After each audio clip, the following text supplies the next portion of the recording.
The man's wife had only just passed away, yet he brought a widow with 2 daughters back to his manor. His only biological daughter, Danielle, had just come back from playing with her friends. The man introduced Danielle to the widow and told her that this was her new mother. The widow put on a fake smile and told the 2 girls behind her to greet Danielle. A few days later, the man was going to the city to discuss a business deal. He told Danielle to obey her new stepmother while he was away, then left them behind. But the moment he left, the widow looked at Danielle with open malice. The next scene directly pushed Danielle's future life into the abyss. Her father suffered a sudden heart attack and fell from his horse only a few dozen meters after riding out. After her father's death, her stepmother took control of every affair on the estate. She treated Danielle like a maid and made her sleep in a dark, damp storeroom. Not only that, the stepmother made Danielle feed the pigs and forced her into all kinds of heavy labor. Meanwhile, the stepmother and her 2 daughters, who had taken over the house like it was theirs, lived the refined life of aristocrats. Danielle could only stand by and serve them at the table. Marguerite, the stepmother's eldest daughter,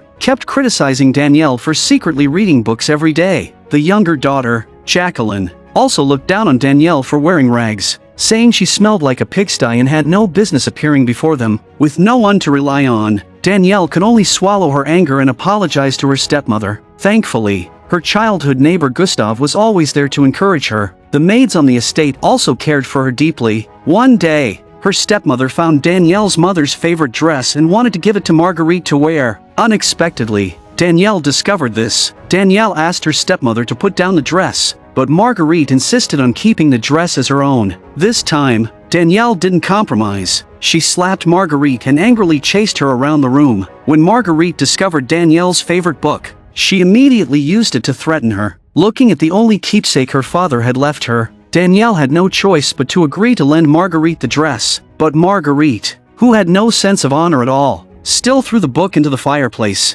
In the end, Danielle was beaten black and blue by her stepmother for talking back. One day, while Danielle was picking apples in her orchard, a column of cavalry passed by her. Danielle realized the man was riding her father's horse, so she hurled a stone at the young rider. She angrily called the man a thief and asked him why he stole her father's horse. The young man explained that there was something wrong with his horse's hoof and he was only borrowing it temporarily. Danielle didn't buy it and forced him to leave immediately. Later, the young man paid Danielle a rental fee. After she returned home, the maid saw all those coins and told Danielle to hide them carefully, or her stepmother would confiscate every last one. The maid also said that one of the workers in the manor had been sold. Danielle said she would find a way to rescue the worker and would never let the people she cared about be taken from the manor. But Danielle didn't know that the young man she had just met was none other than the king's only heir, Prince Henry. The next day, the prince arrived with a group of guards to return the horse. The prince asked the stepmother about the girl he had met the day before. The stepmother took the opportunity to introduce her 2 daughters to the prince, but when the prince saw these 2 shallow girls, he only felt disappointed. A few days later, Danielle borrowed a gorgeous dress and went to the market to look for the worker. Luckily, just as the wagon was about to be sent to the next transfer point, she found the worker inside. Danielle bravely stopped the carriage and argued with the driver, but the driver insisted these were laborers they had paid good money for, and refused to let Danielle take anyone away. At this moment, the prince and his party passed by. The prince stopped to ask what had happened. Of course, Danielle recognized the man in front of her at once. He was the young man she had attacked a few days earlier. After learning the other party's true identity, Danielle begged the prince to let the poor worker go. The prince ordered the workers to be released. Danielle thanked the prince and turned to leave, but seeing Danielle so completely transformed, the prince failed to recognize her. He just thought she looked very familiar and couldn't help but chase her. The prince asked her if the 2 had ever met. Danielle denied this and gave only her mother's name, calling herself Countess Nicole de Longueville. She wasn't lying because that was her mother's name. While the queen and the prince were exchanging greetings, Danielle quickly slipped away. When the maids saw the workers returning safely, they hugged each other excitedly. On the other side, Marguerite and Jacqueline are looking forward to meeting the prince again. The stepmother claimed that she would use all her connections to get Marguerite close to the prince. The stepmother spent heavily to bribe a courtier working in the palace. The courtier told her that there would be a ball held at the palace soon and he would get 3 invitations for them. Meanwhile, the prince was being pressured by the king. The king hopes that the prince will marry the princess of a neighboring country in exchange for peace on the border. But the prince did not want a marriage without love. He asked his mother about the Countess of Longueville, but clearly, she could not give him the answer he wanted. So, he came to the place where he first met Danielle again. It happened that on this day, Danielle was also working in the jungle. After finishing her work in the pigsty, she went to the lake to clean herself. Fate has a strange way of working, and sure enough, the prince met Danielle again, but Danielle knew the gap between their identities, so she deliberately kept her distance from him. Seeing Marguerite on the opposite bank of the river, Danielle was worried about being scolded by her stepmother again,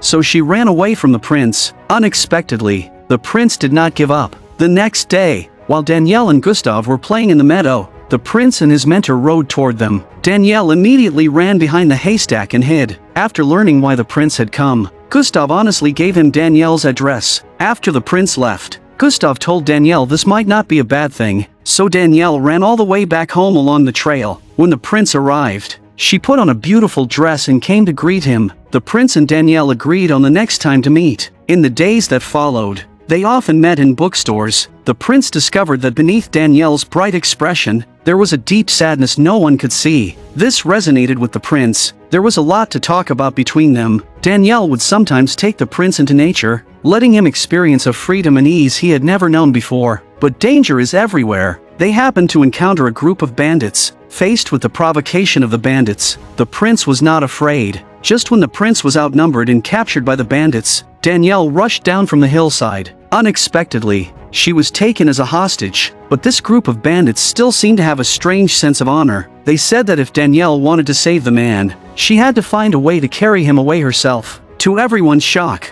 the incredibly strong Danielle walked straight to the prince and actually lifted him up. Such a funny and brave scene made the bandits laugh. The prince never expected he would end up becoming friends with these rough men. The bandits warmly entertained the prince and Danielle. Against the glow of the dim bonfire, Danielle looked especially beautiful. Looking at this brave, one-of-a-kind girl, the prince could not help kissing her. In the early hours of the morning, the bandits also gave them a horse. The prince sent Danielle back home. One evening before sunset, the prince confessed his deep love to Danielle, but Danielle felt her status made her unworthy of the prince, so she had no choice but to leave in heartbreak. Soon, the ball in the palace was held as scheduled. After hearing that the prince had been secretly seeing Danielle, the stepmother joined forces with the courtier and locked Danielle in the dungeon to keep the prince from seeing her again. She also planned to sell Danielle to the bandits after the ball. The stepmother also had the courtier reveal that Danielle was already engaged. When the queen informed the prince of this situation, the prince thought he had been deceived by Danielle. He believed that every time Danielle met him, she had approached him with an agenda. Meanwhile, the servants grew anxious when they saw the stepmother and her daughters getting ready to leave for the palace. The worker asked Gustav to find Mr. Leonardo and ask him for help. Mr. Leonardo is an old friend of Danielle's father, and he will definitely rescue Danielle. Inside the palace, where music and dancing filled the room, Marguerite, her sister, and their mother were thrilled. Gustav followed the courtier all the way, knocked him unconscious with a vase on the palace wall, then slipped into the ball and successfully found Mr. Leonardo. Sure enough, with the help of Mr. Leonardo, Danielle successfully escaped from the dungeon. Leonardo advised Danielle to bravely pursue true love, insisting that the prince would surely be waiting for her to appear. Danielle only wanted to explain everything to the prince and hoped he would not believe other people's rumors, so she agreed to everyone's wishes and decided to go to the ball. Mr. Leonardo found Danielle a winged gown. While the king was giving a passionate speech, Danielle's entrance drew every eye in the room. In that moment, Danielle became the brightest presence in the entire hall. At that moment, the prince was overwhelmed and could not stop himself from running toward Danielle. The scene was breathtaking,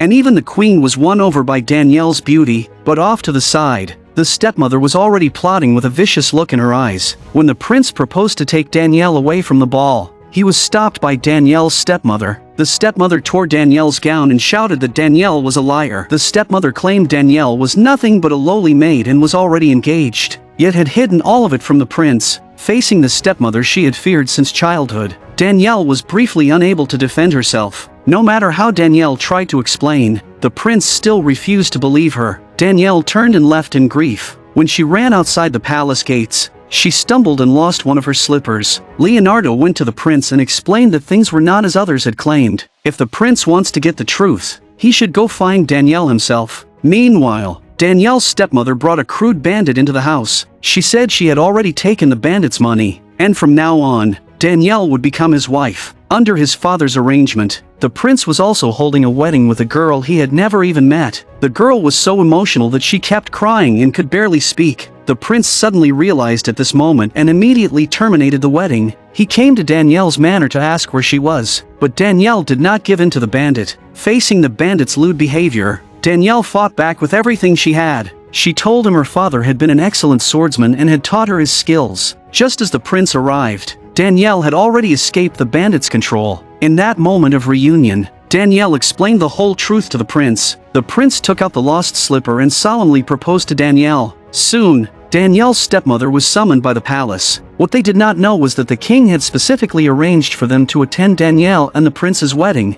In front of everyone, Danielle's stepmother continued to lie. The king decided to leave their punishment in Danielle's hands. When Danielle appeared before them in stunning fashion, she was already a noble princess. The stepmother had to bow her head and salute her. Danielle decided to let her stepmother taste what it felt like to be a servant. She stripped her stepmother and stepsisters of their status, sending them to the dye house to do menial work every day and support themselves. From then on, Danielle and the prince lived a happy life.